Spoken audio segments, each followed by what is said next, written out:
Sang asi boy mua mua sanga boy bi siang pa sang asi na top mi anai lo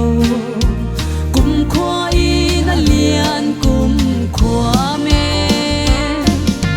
thang than lo a thei lo lam lo hi a thei lo boy pa lo thang chat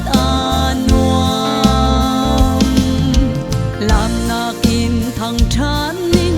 tum ring thon thang chan ning zo lo in thang chan ning thang chan lo ka thei lo amen hallelujah thang that la pathian boy pa nang ma lo hallelujah amen kan chang i a that na sim chok ding silo zing ni tliu banga thar i in du na thu pin zia kum khwa in kum khwa thang chat ding boy nang na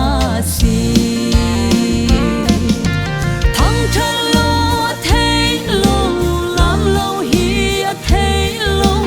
boy pa lo thang chat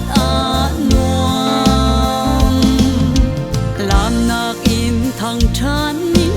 tum ring thon thang chat ning zo lo in thang chat ning thang chan lo ka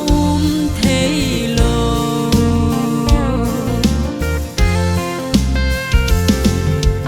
kan chang i a that na sim chok ding silo